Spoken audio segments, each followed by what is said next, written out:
In the past 5 years, the Economic Development Council has helped to bring in more than 15 million square feet of business to St. Lucie County and more than 7,000 jobs. Find out how next on Inside St. Lucie.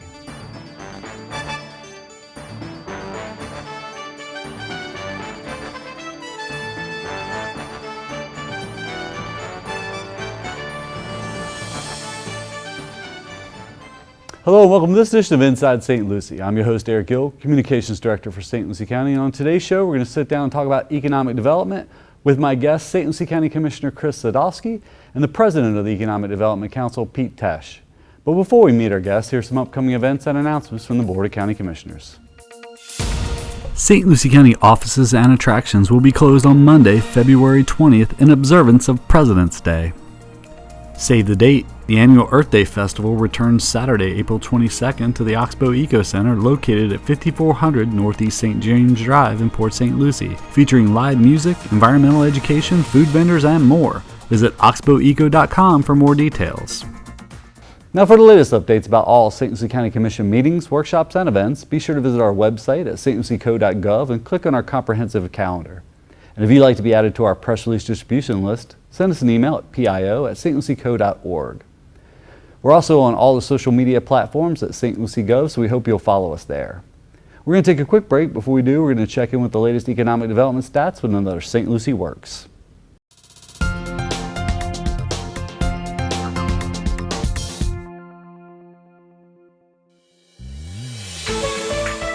St. Lucie County's tourism continues to increase, with November's bed tax collection increasing by 5% compared to 2022 and setting a new collection record for the month of November. Overall building activity in unincorporated St. Lucie County increased by 4% in November, with 1,145 permits submitted compared to October's 1,096 permits. According to the Florida Realtors Association, the median home sale price in St. Lucie County in November was $335,000, up 16% from last year, while condo values rose by 25% with the median price at $225,500.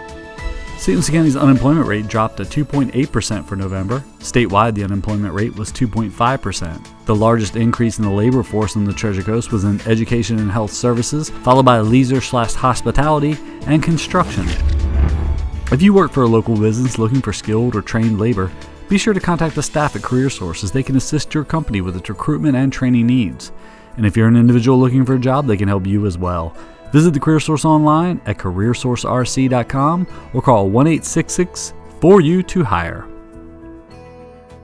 Welcome to Inside St. Lucie. I'm your host, Eric Gill, Communications Director for St. Lucie County, and I'm joined by St. Lucie County Commissioner Chris Sadowski. Thanks for coming on. And Pete Tesch with the Economic Development Council. Pete, it's been a few years since we've had you on, and Commissioner Sadowski suggested we bring you on because the EDC is doing a lot of great things in the past few years, especially through the pandemic. You've been able to get new businesses here. People have looked around, they can see the Amazon facility going up. It was 1 million square foot, Cheney Brothers. We've got a lot of great things to tell. We've got a lot of great stories to tell about economic development. But let's first start with, what is the EDC? We like throwing around acronyms at the county, so it stands for Economic Development Council. But why don't you explain, because you're a little different than, say, a Chamber of Commerce. So Eric, great to see you. It's been a long time. I'm glad to be on here. Commissioner, thank you, sir, for coming. For coming here. We're so excited about the Economic Development Partnership. And Eric, as you mentioned, we truly have an economic renaissance going on here in St. Lucie County. The EDC, we call it the St. Lucie EDC, is the Economic Development Council of St. Lucie County. And we're a public-private partnership, and we're dedicated to job creation here in our community. And Commissioner, you've been on the board for a while now, and I know a few years back, the challenge to the EDC and a lot of other nonprofits that have come to the county for money is, let's do challenge grants. We'll give you $75,000, but we want you to go out and raise $75,000. And I think the EDC was one of the first ones that stepped up and did that. Right, and the unfortunate part is you have to go back a little ways too, in that nonprofits have always been a part of St. Lucie County's history. And the unfortunate part is, through the recession, we had lost so much revenue, $11 billion in taxable value, which my first budget lost $54 million of actual dollars that went into services in St. Lucie County. So we had limited numbers of monies that we could support nonprofits. And so we came up with a plan for monies that would come back from the tax collector, approximately $400,000 annually. and that hasn't grown very much. But the challenge is all the nonprofits have grown immensely. So, this past year, $1.6 million of requests were coming in, and we only had set aside about 600,000. So we've had to come up with a way of legitimizing the process, meaning criteria, return on investment, all these opportunities. But we've also said, look, if we're going to help fund the organization, you're going to have to step up, raise funds, and do some self-sponsorship and match grant. So if we give $5,000 to an organization for a program, then they need to raise another $5,000 or whatever the number is for whatever the agency is. Sure. So it's important that we give the taxpayers value for the return on the investment. Absolutely. And I think Pete and his crew have done that. They've gone out, and the money we've given to the EDC, they've gone out and matched. And as a matter of fact, we've actually increased their match every year. As successful as they become, the more successful they become, we believe that there should be another opportunity for additional match. Yeah. And Pete has done that. And we appreciate that, Commissioner. Yeah. And I've seen over the years too, March will be my 20th anniversary here at St. Lucie County, and we've gone from, thank you, if I make it to March, but I've seen where we've had our own economic development staff in-house, and then now we have sort of a hybrid where the EDC, and it probably helps just from sunshine laws, everything we do is public record, and sometimes, Pete, and you can probably touch on this, when companies are looking to expand or more importantly relocate to an area, they don't want to tip their hat to let Osceola County know that they're looking at us as well. And competitive advantage is what it's called. Yeah. Exactly. And some of that is protected under Florida's sunshine laws, but it's easier to have an outside group be the point person to take that lead. You're so right, Eric, and just to step back to talk about the public-private partnership, and the reason why we're so successful is that balance between the private and public sector. So we're a independent nonprofit corporation that's run by a board of directors, and we have we do have the best business executives and community leaders on that board. So you have really strong stewardship, accountability, and good corporate governance. So, the idea behind the public-private partnership is that as we work, in this case, with the County Commission, we're looking to bring in new businesses that create higher paying jobs, as well as help our existing businesses. And obviously, we do have to operate in a confidential manner sometimes, but we're always transparent, accountable, trying to balance the public's right to know about a company along with the business's right to privacy. So part of that is bringing companies to the community and then showing in great transparency that this is a great company and it's a win-win for the community. And exactly that. And then so the commissioners and the county has an obligation to sunshine. So if an email is written, somebody can ask for it, right? Phone call records, et cetera. Making sure that the public has full transparency. And so we have to meet that criteria for the state in order to be able to give that protection, like competitive advantage to the corporations coming in. The EDC is the leg to do that. And then, Pete, we were pretty successful back in the last November election with the tax abatement program. The voters, the county commission, and the two cities asked the voters to approve a tax abatement program to give tax breaks to companies that relocate here. And I know Pete, me, Maureen, and some folks were out doing educational talks to different HOAs and communities. And you get some skeptics right off the bat, right? Oh, that's corporate welfare. But when you explain to them that it's only a tax abatement on a small percentage of the tax, and Commissioner, you know this all the time, we get hit with the taxes, but we only control 35%, 36% of the taxes. So those companies only get that break on the county tax. They still pay school tax, fire district, water quality. And then, I know Maureen used to use this example a lot, and it's great, a building like QVC that was built, had a tax abatement. QVC's not there anymore, that tax abatement gone. Now that's still a taxable private business that we get. I forget what the number, but it was a significant amount of taxes every year that we get on that building. And the abatement is only for a 10-year period, and it usually decrease. I don't, but it's nice to have that in the toolbox because every other county in the state has it. Well, Eric, if I can broaden the conversation out here a little bit, it's all about return on investment. We talked about accountability and transparency. So we do these incentives, and as the commissioner is very articulate about saying that this is all performance-based.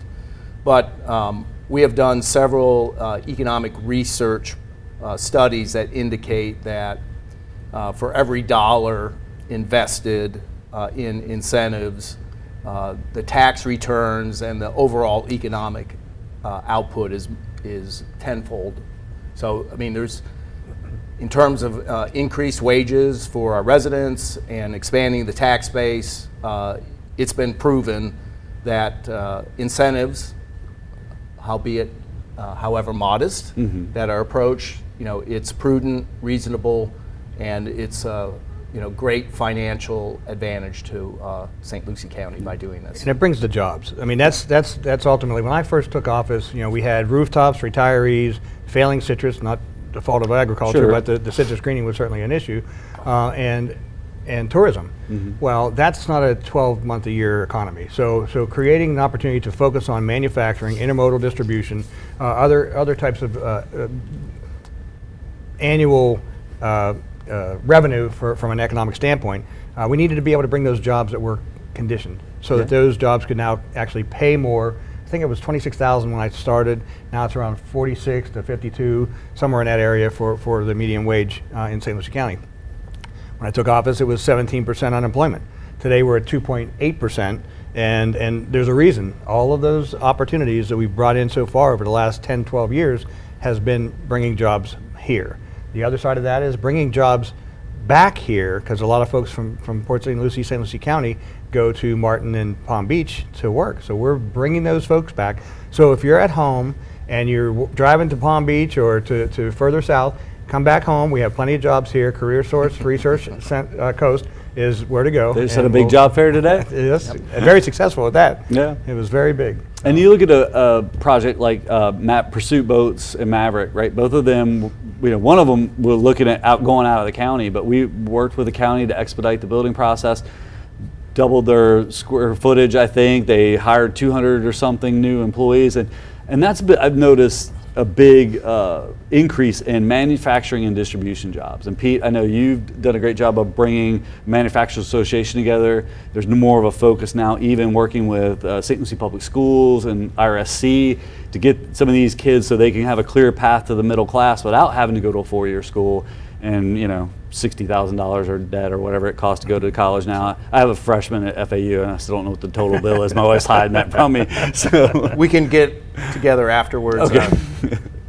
Give you some pointers. I appreciate it. But let's talk about the some of the manufacturing, because I know it amazes me when I've gone on some of these tours. We have a place here that builds brakes for Space Mountain and staircases for Air Force One. So we've got really unique businesses here that do international business. So just to kind of give a quick economics level Snapshot. on the national level. So Florida's third largest state in the union now. We have over $1 trillion economy, 23 million people that live in the state. We're one of the fastest growing communities, not only in the state, but the nation. There is strong growth in many sectors: logistics, distribution, manufacturing, marine, and aviation. South Florida is a mega region in Florida, and the United States has over 65% of the population. There's no more property. St. Lucie County is blessed with abundant numbers of acreage and industrial property ready to go. So with the attractiveness of St. Lucie County, infrastructure, location, dynamic economic environment, this is the place to do that type of industry, have that type of industry here. Manufacturing is very, very strong. So what we're very excited about, Eric and Commissioner, and we've had these conversations, is that yes, we have an abundance of manufacturing projects, but now we're starting to see corporate headquarters and professional and financial and business services looking at us.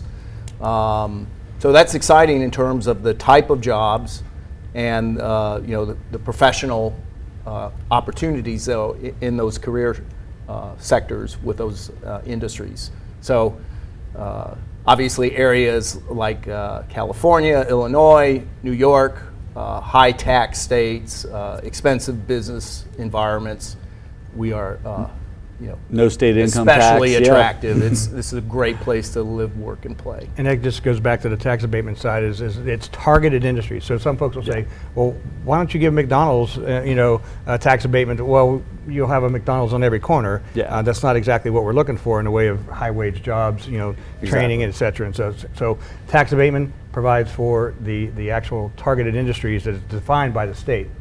Correct? Which are That- higher paying exactly. jobs. Higher paying, absolutely. yes. And- So, for example, we have a great company that just is completing a facility in Tradition.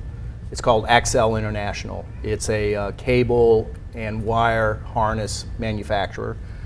They provide different types of components to the aviation, aerospace, IT, and medical device industry. Yeah. So obviously, Connecticut is a high tax state. They were very, very impressed with our business environment and especially our can-do local government. So working with the City of Port St. Lucie County, EDC, we were able to attract this company, and we have more like that are coming. And the average earnings per worker with those type of industries are well above the average earnings that the commissioner mentioned. So it's great that we're starting to see jobs that are paying $50,000, $60,000 and more, and that's the total goal here is high wage, high skilled jobs for our residents. Yeah. The other side of that is, Port St. Lucie and the county, some have looked at it from the outside and said there's friction. Well, there's a friction, just like in your family, right? So we're all part of the big family. And so the idea is, how do we get to a better place? How do we get to yes? How do we find solutions? And so St. Lucie County and Port St. Lucie have worked very well together. Port St. Lucie was gifted 1,200 acres of property in the Southern Grove area near Tradition. And so as part of that process, having the tax abatement, going after targeted industries, having the EDC, and Port St. Lucie went out and got a master developer to actually bring folks in and advertise that process. The 1,200 acres is down to 300 now usable Available. acres. Even less. So, Wow. so less than 3 years, I think it was. So when you have that kind of synergy between the agencies, that being Port St. Lucie government, St. Lucie County government, and then of course the EDC is kind of managing the process with the master developer, you see success. And so that's why you've seen 900 of the 1,200 acres already be taken up, and the 300 acres will likely go in the very near future. Yeah, So. and you dabble in real estate too, right? Well, they always say location, location, location, right? And I think that's one of the things St. Lucie County has going for it. As Pete mentioned, South Florida's built out, but we're ideally situated right between Central and South Florida. 95 Turnpike, we've got routes that go west. We've got a deep water port, which has been, our port is working waterfront has been renovated with the world's largest ship lift Yes. and Director and the amazing stuff they're doing there. And then we have an airport with a foreign trade zone as well that can also benefit Indian River County.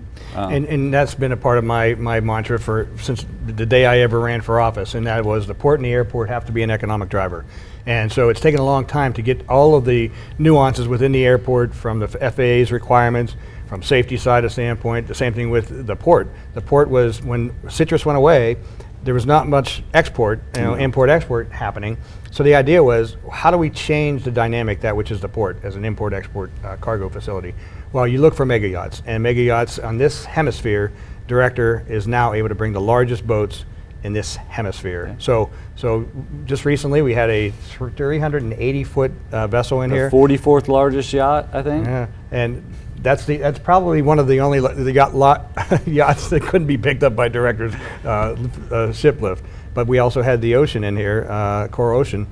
She was up to 95% of the capacity of that lift to bring up. But my bigger point is, the port and the airport are going to be a major driver of economics in this community. Passenger, cargo, and then of course all of the spin-offs for the mega yacht industry in the port. And I remember when I first started, Doug Anderson, the county administrator at the time, back in the 90s, 97, when the county first bought the 15 acres at Museum Point Park. The Museum Point Park, the goal was for the county to buy the working waterfront and the port. And there's some residents that feel like, why do that? But the reason why, you know, Governor DeSantis was here writing us, the city of Fort Pierce, a check for what, $2.7 million to invest, and he says he's bullish on Fort Pierce and St. Lucie County. That was the reason why the county bought the port, right? So we can get those state and federal grants to help improve the infrastructure. Like you said, that 2nd Street, Avenue E, you know, was pothole ridden. You know, now it's, you know, we invest, our public works crews went in, there's new infrastructure, utilities, it's paved. We still have to finish the utility loop inside the port, but that's coming, and you know. But you're making a bigger point here is when the county didn't have the ownership at the port. Yeah. We couldn't get those. A private individual couldn't get those grants. You couldn't get those grants, and so out of the 15 deep water ports in the state, Fort Pierce was the only one that didn't have that type of opportunity. Some government agency that actually is working it, whether it's Miami or pick one. Yeah. So that was a big difference in why the county had to invest.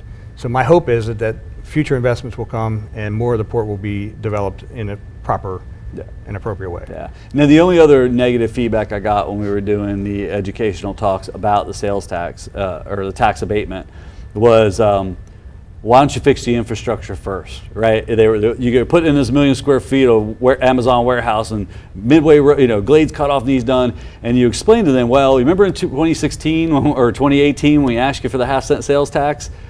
You know, the voters approved that, and now the last 3 years we just had the latest update from Public Works. It took us a while to get that infrastructure, the funding back up to catch up on that infrastructure, but the Public Works is rolling along with repaving and expanding. And again, it goes back to the recession. You know, I bring it up because it's a history lesson that we cannot forget. Yeah. You know, we're doing very well. There was a time when $400,000 homes were only valued at $90,000. So, you know, the folks that owned those properties weren't able to use the value in that property because they had no value. There was negative value. So now the values have come up. It's created problems, you know, with the rental properties and being able to affordability and so on and so forth. The county is looking at that. We are very serious about trying to find solutions. We're working with the EDC. Even our neighboring counties, you recently Yes. there was an hour-and-a-half discussion with the other 3 surrounding counties in the state. Commissioner and Eric, if I can comment about what you mentioned about the property tax exemption, and going back to the research, you know, we've commissioned several economic studies, and we've measured the economic output of projects that we work together in tandem with the County Commission, new and expanding industries. We've mentioned several of them. Well, there was 46 projects that we worked from 2017 to last year to 2022. And those projects are in the process of creating 5,000 jobs. And the direct, indirect, and induced factor of that is 10,000 jobs. That has a total economic output of $1.85 billion, which is a very large sum of money, I believe, in my modest opinion. But if you compare that in context to the total economy size, the product that it's created in St. Lucie County, it's probably about $12 billion. So we've moved the needle. And this is going to translate not only to our municipalities and to our counties, but to our families and residents and citizens. I mean, as the Commissioner said, we have a much more economically diversified community and economy now as a result of this diversification. So it's very important to realize that the county's made this investment. Yes, perhaps the county has foregone some taxes, but the overall economic output pales in comparison. Absolutely. And I just want to make one point that I make every time you bring a project through, is that this is a reimbursement process, and they don't get the tax abatement if they don't put the investment in and the jobs. So if say, pick one, Cheney Brothers, if they come in with a $50 million build and they don't build the $50 million build, they don't get the tax bill. Absolutely. If they don't create the number of jobs, say it's 100, I don't know the exact number, but say it's 100. If they don't get there, they don't get the job grant incentive. So it's not a cash giveaway. There was years ago that was the way to do it. You know, put up $1 million here. And I don't think our county were the ones giving away cash. Some of the other municipalities did do builds and cash. We wrote, you know. Yeah. But again, that was about trying to compete. Yeah. And so at the time, local governments were thinking that that was the way to do it. Well, we've changed that completely. Now you have to perform, performance-based tax abatement. And that came up during the talks too. I know one of our manufacturers admitted, hey, the recession or the pandemic hit us a little bit. We couldn't meet our goals, so they didn't get the tax or the job growth incentive grant that year. And so there is accountability that follows through that. But Commissioner, you were talking a little bit about the housing issue because as we create all these jobs, and you talk about the values going up.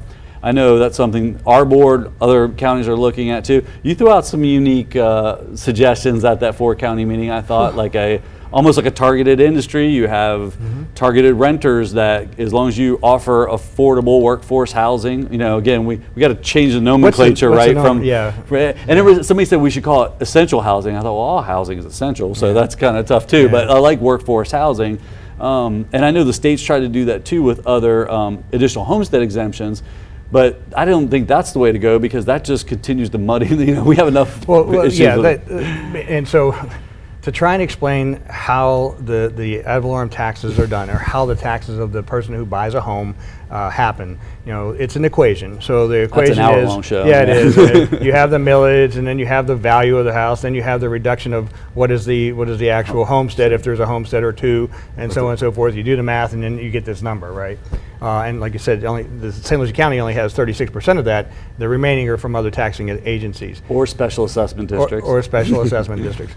And so the challenge here is how do we have that conversation? So I floated an idea at the 4-county retreat, if you will, to talk about how do we approach this. If we had the state legislature create some kind of a mechanism that was a targeted industry style, that you had to meet certain criteria, you had to do all the things that were associated with the renter abatement, whatever terminology. So if you own an apartment building and say it's worth $1 million today, and the rent is set at $800 a month, but now the building goes up to $2 million the next year, and then $3 million the next year. If we were able to stem the tide of those increases in valuation, not the taxes, because the taxes are not changing, it's the valuation that changes the outcome. So if we were able to stem that for a 5-year period, they sign on, now that savings can be made to the person renting that building, and the person who's invested in it can still make their profit. Sure. So you're not going from $800 a month to $1,600 a month. You maybe it's $850. And again, this is how sausage is made, and it's the first statement. And it's like that'll never work. Well, something's got to work. We've got to find a way. So I'm throwing out ideas, and so we're going to have a meeting on that and see if we can find solutions. And we have done things like the Blue Sky Project, which is in the ground now. That was a partnership with the county, had some land. It's in Fort Pierce city limits, and we worked with a developer to create some more workforce affordable housing. And well, that property actually was given back to us through a tax sheeting, and so it was sheeted back to the county, and so the value of it was about $9 million. So rather than, the county's not in the business of building homes and apartments, so we went out for requests for proposals and qualifications. Blue Sky was the entity that has this specialty, so they came in, they won the bid. Now they're building affordable housing, and they're reducing the rents because of the value of the property that they didn't have to pay for. But we keep them monitored to make sure that continues. So and that's a challenge because you don't want to squash the free market. And I know Florida's got, I've seen people say, well, just do rent control, but Florida doesn't allow us to set rent control again because it's a free market. Is the governor says we're a free state, right? Yeah. So, but if you incentivize them, and like I said, it's a tax avoidance for the person who actually invests in the building. Yeah. So I haven't come up with all the answers, and I threw it out there to 20 different elected officials and the state legislators that were at the table. Maybe it'll spur some thought.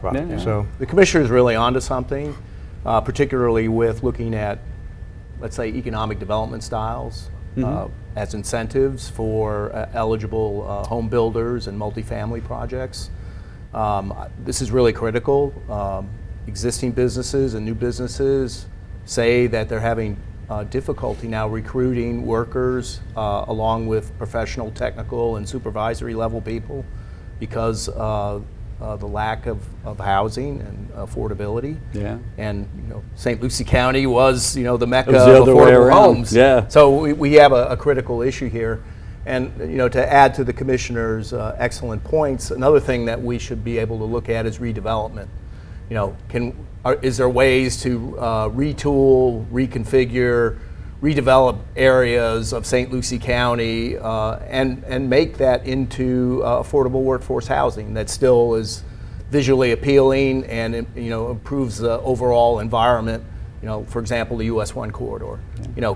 Are there ways for us to do that type of attractive, effective housing in those areas and redevelop the area too? And it's a good point too, because there already is a public transit route line, and I know our public transit staff has worked with EDC. Hey, there's this business here. If we could get an extra stop here, it would help their employees, and so we've done that from the county side of things, try and work with the development business community to make sure we get the workers to the jobs. Our two challenges, at least from the EDC's perspective, is workforce readiness and trying to make sure that we prime the pipeline for talent now and into the future. Yeah. And as the commissioner mentioned, affordable workforce housing. So how can we harness and leverage the power of both the public and the private sector to come up with solutions? So it's local people solving local problems, and I have great confidence in our community that we can make this happen. Well, we could talk for hours on this, but we need to wrap up the show. Is there anything we didn't get to mention that you guys want to plug? If you haven't seen one of these out around town, pick them up. I know we got them in the county building, but it's a great snapshot of all the work the Economic Development Council has done. So if I could comment, Eric, that's the EDC's 2022 annual report. Yeah. It's on your website? Yes, if you go to your EDC, youredc.com, on our homepage, there's lots of great data and information. All the reports and studies are on there. We encourage everyone to take a look at it, and if you have any questions, please give us a call. Thanks for coming on, Pete. Commissioner? Well, spring training's coming about. There's in the neighborhood, somebody won the World Series, and they'll be playing at the Clover Field here pretty soon. Couple night games too. Against the Mets, yeah. And so come out and see. We really haven't had a full season, a really strong full season since the pandemic and since we did all the renovations in Clover Field. And I can tell you, oh my gosh, all of the comments and about how beautiful the stadium is, and we just now, after 30 years of having the same turf, have been able to remove and replace and repair and put all new irrigation systems in. The grass is amazing, and so you got to come out. It looks nice. Yeah, you got to come out and see that, and get your tickets early, because I have a feeling this season is going to be one of the top seasons in ticket sales. So I think it's really important. Get your tickets early. The Mets are putting money into players, so. Well, and they had a good, They were close. They were close. Yeah. So, but we'll get there. Yeah. So. Anything else, Commissioner? I think I'm good. All right. Well, thank you both for coming on the show. Thanks for having me. Appreciate it, Commissioner. Don't go anywhere. We're going to take a quick break. Before we do, we're going to check in with what Public Works is doing with another construction zone. Public Works has started the first phase of repairs for the 25th Street Bridge over 10 Mile Creek, with work continuing through March. Riprap has been installed along the northwest corner of the bridge to address some of the erosion and undermining of the retaining walls. Viera Construction was awarded the contract for these repairs, which will cost roughly $647,000, while Kimley Horn serves as the design consultant. Funding for this project comes from the county's gas tax revenue stream. This bridge is one of 28 Florida Department of Transportation bridges in St. Lucie County that Public Works is responsible for maintaining. Motorists should expect daily lane closures and seek alternate routes, as contractors are set to begin the road reclamation work on South Header Canal Road between Orange Avenue and State Road 70 this month. Asphalt paving systems will be responsible for the road reclamation portion of this project. This includes mixing existing road-based asphalt, cement, and emulsion to restore the road base before a 2-inch layer of asphalt is applied. Next, TPR Construction will install pavement markings and reflective markers on the roadway. These improvements will provide a smoother riding experience for motorists with 2 consistent 12-foot lanes, higher visibility of pavement markings, and improved recoverability for lane departure incidents. This $3.37 million project is being funded by the St. Lucie County half-cent sales tax initiative and is scheduled for completion by the end of February. On the water quality side of things, St. Lucie County's Public Works Department's swale maintenance continues in Indian River Estates and Lakewood Park. Fort Pierce Contractor Environmental Land Development is scheduled to continue swale maintenance in Indian River Estates on Sunset Boulevard and Hickory Drive, A second crew is working in Lakewood Park on Kenwood Road, Ocala Avenue, Bayard Road, and Donnellan Road before moving east to work on outfalls along Eastwood Drive. Historically, water in these areas fails to drain properly due to old infrastructure and the area being so low-lying. The work takes place in the county right-of-way between the road and the front of the residence. Lasers are being used to identify proper swale depths, and then a long trunk line is dug with the appropriate grade so gravity can move water accordingly. Clearing driveway culverts is also included in this project. Reprofiling the swales and clearing clogged culverts improves drainage and water flow, alleviating localized flooding. This project is being funded by a $1 million municipal services taxing unit.